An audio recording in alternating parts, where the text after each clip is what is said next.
क्या US tariff इतना बुरा है जितना दुनिया उसे बता रही है, मीडिया उसे बता रही है? शायद नहीं। आज इस वीडियो में हम लोग बात करेंगे 4 टॉपिक पर। पहला, ट्रंप का इरादा क्या है, वो चाहते क्या है? क्या ट्रंप वाकई में इतने पागल हैं जितना दुनिया उन्हें समझती है? दूसरा, यह हाई टैरिफ कब तक टिक सकता है? तीसरा, निवेशक के तौर पर समझदारी भरा कदम क्या होना चाहिए?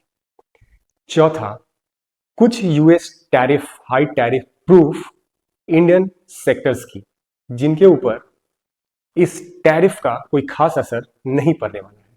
इन सारे सेक्टर्स के बारे में हम लोग बात करेंगे। पहला पॉइंट है हमारा कि अमेरिका का इरादा क्या है।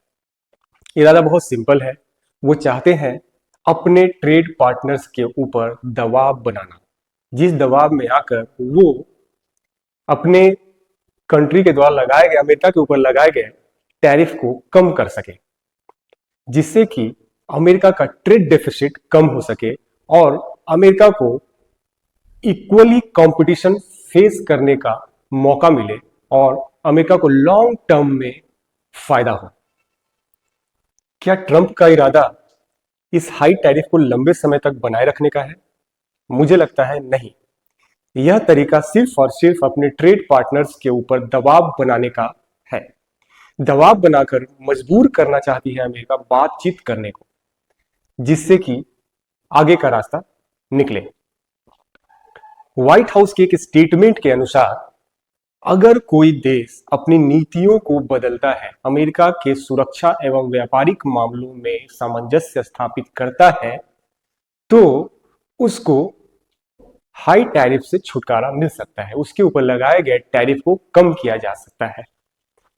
यानी कि सबके पास 9 अप्रैल तक का टाइम है, नहीं तो इसके बाद अमेरिका और हाई टैरिफ लगाएगा।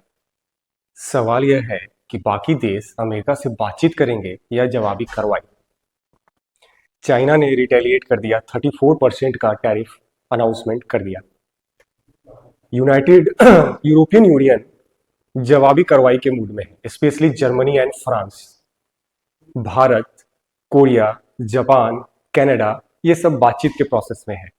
अगर अधिकतर देश बातचीत करते हैं अमेरिका के साथ और टैरिफ को कम करते हैं तो समस्या कुछ समय के अंदर खत्म हो जाएगी, लेकिन यह इतना आसान भी नहीं होगा टैरिफ का कम करना। अब सवाल यह है कि क्या बाजार और नीचे जा सकता है? जवाब है हाँ, जा सकता है। क्या निवेशकों के लिए यह बुरा है? तो यह डिपेंड करता है कि आप किस तरह के निवेशक हैं। आप अगर शॉर्ट टर्म निवेशक हैं, जो लिवरेज्ड हैं, जिन्होंने कर्ज लेकर इन्वेस्ट किया है, तो आपके लिए बुरा हो सकता है। लेकिन अगर आप एक ऐसे निवेशक हैं जो लॉन्ग टर्म के व्यू से जिन्होंने इन्वेस्ट किया है, तो उनके लिए यह बाजार मौका दे रहा है। आप फर्दर बाइंग अपॉर्चुनिटी आपके लिए है, यह एक आपके लिए इन्वेस्टिंग अपॉर्चुनिटी है। घबराहट में, पैनिक में स्टॉक मार्केट के अंदर वैसे स्टॉक्स भी बेच दिए जाते हैं जिनका यूएस के टैरिफ से कोई लेना देना नहीं है, जिनका वैसे स्टॉक्स जिनके ऊपर यूएस टैरिफ का डायरेक्ट असर नहीं है, वैसे स्टॉक्स भी 20-30% नीचे मिल सकते हैं। तो वैसे स्टॉक्स को अगर वो फंडामेंटली स्ट्रांग है तो उनको अपने पोर्टफोलियो में ऐड करने का एक सुनहरा मौका है। आप कुछ स्टॉक्स में इन्वेस्टेड होंगे। आप अपने आप से एक सवाल करिए, आप कि क्या जिस कंपनी में आपने इन्वेस्ट किया है, क्या उसके ऊपर इस यूएस टैरिफ का डायरेक्ट प्रभाव पड़ने वाला है? क्या यूएस टैरिफ के वजह से आपके उस कंपनी का प्रॉफिट एंड सेल डिस्टर्ब होने वाला है? क्या उसके ऊपर एडवर्स इफेक्ट पड़ने वाला है? अगर नहीं, तो इस सिचुएशन में आपको क्या करना चाहिए वो आप कमेंट बॉक्स में मुझे बताएं। कि अगर यूएस टैरिफ का प्रभाव नहीं पड़ने वाला है, आपकी कंपनी फंडामेंटली स्ट्रांग है, डेट जीरो है, तो ऐसे सिचुएशन में आपको उस कंपनी के साथ क्या करना चाहिए अगर वो 20-30% नीचे मिले? तो कमेंट बॉक्स में मुझे बताएं। अब देखते हैं वैसे सेक्टर्स को जिनके ऊपर यूएस टैरिफ का प्रभाव पड़ने वाला है। Metal, chemical, aluminium, steel, textile, automobile, इन सब के ऊपर यूएस टैरिफ का असर पड़ने वाला है। इसकी वजह से हो सकता है कि सभी कंपनियों का इनपुट कॉस्ट बढ़ जाए, सप्लाई चेन ओवरऑल डिस्टर्ब हो जाए, रॉ मटेरियल थोड़ी महंगी हो जाए, कमोडिटी महंगी हो जाए, जिससे इनपुट कॉस्ट बढ़ेगा। लेकिन प्राइसिंग पावर भी एक चीज होती है, इसको मत भूलिएगा। वैसी कंपनियां अगर आपके पोर्टफोलियो में है जिनके पास प्राइसिंग पावर है, तो वो अल्टीमेटली अपने इस इनपुट कॉस्ट को इन नियर फ्यूचर 1, 2 और 3 मंथ में इस इनपुट कॉस्ट को कंज्यूमर के ऊपर ट्रांसफर कर देंगे, जिससे कि उनके मार्जिन को डेंट नहीं लगेगा। आइए अब बात करते हैं कुछ ऐसे सेक्टर्स की जिनका ग्लोबल ट्रेड से जिनको कोई लेना देना नहीं है, जिनका मैक्सिमम बिजनेस इंडिया के अंदर है, डोमेस्टिकली बिजनेस जिनका है। इसके अंदर आएगा बैंकिंग एंड फाइनेंशियल सर्विसेज के अंदर HDFC, SBI, ICICI, Bajaj finance. FMCG में HUL, ITC, Marico, Britannia.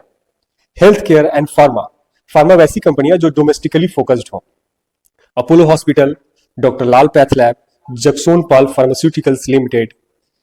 Real estate and cement से अगर देखें हम तो DLF, Godrej properties, UltraTech cement, Shree cement. Real estate के अंदर डिमांड सारे लोकल होते हैं और सप्लाईज ऑफ मटेरियल भी लोकल ही होती है। इनडायरेक्टली इफेक्ट हो सकता है, अगर स्टील की कीमत बढ़ती है तो इनपुट कॉस्ट इंक्रीज होता है, लेकिन ग्रेजुअली यह प्राइसिंग पावर की वजह से ट्रांसफर हो सकता है कस्टमर के ऊपर। यूटिलिटी सेक्टर की बात करें जिसके अंदर पावर, गैस, वाटर आता है, उसके अंदर का एग्जांपल है NTPC, power grid corporation, Tata power. Domestic retail की बात करें जो मैक्सिमम अपना प्रोडक्ट इंडियन कंज्यूमर्स को ही सेल करती हैं और लोकली सोर्स्ड होती हैं, जैसे कि डी मार्ट, एवेन्यू सुपरमार्ट, ट्रेंट लिमिटेड, वी मार्ट लिमिटेड। ये सारे स्टॉक्स का जो मैंने नाम लिया ये सिर्फ और सिर्फ एग्जाम्पल थे सेक्टर वाइज, ये कोई स्टॉक रिकमेंडेशन नहीं था, इस बात को नोट करें। अगर आप एक स्मार्ट इन्वेस्टर हैं तो आपके लिए यह शानदार मौका है। हर तूफान के बाद आसमान साफ होता है, बाजार अपनी चमक जल्द ही वापस पाएगा। यह वीडियो सिर्फ और सिर्फ एजुकेशनल और लर्निंग पर्पस के लिए है, कोई बाय सेल रिकमेंडेशन नहीं है। अगर आपको यह वीडियो अच्छा लगा तो आप सब्सक्राइब करें, लाइक करें। आपके एक लाइक और सब्सक्राइब से मुझे मोटिवेशन मिलेगा, मैं अच्छा से अच्छा कंटेंट आपके लिए बनाऊंगा।